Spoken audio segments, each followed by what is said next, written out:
Yan, good morning po mga ka-Promdi. Ito po ang ating mga talong dito po sa farm. At ayan no, talagang tingnan nyo yung kanyang mga dahon at mga sanga. Talagang violet na violet at nagsisimula na po siyang mamulaklak. At mga buko-buko. Yan. Yan po oh. Ganda. At may nakakapitas na po tayo dito ng pakonti-konti. Yan. Ito po ay Fortuner. At yan oh. Yan po mga ka-Promdi oh. Meron na pong medyo malaki-laki na, mahaba-haba. Pag Fortuner po kasi ganyan ang style niya. Pahaba po siya.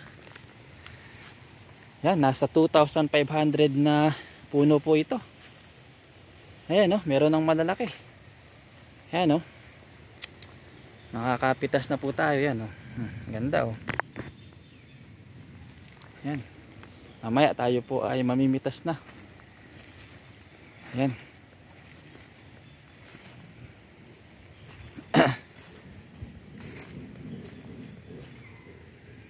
Yan po ang ating mga talong dito sa farm.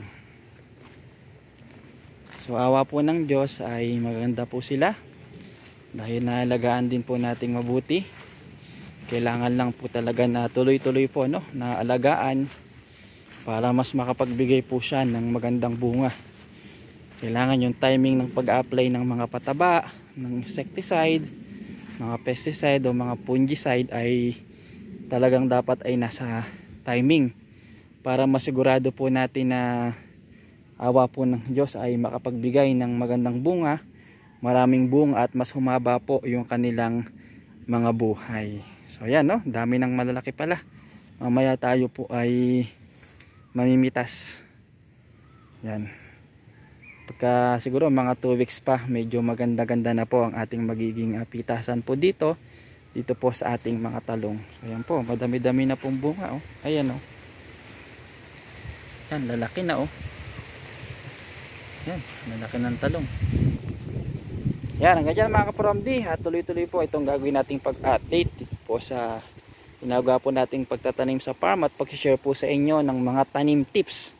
Yan, salamat po sa Diyos.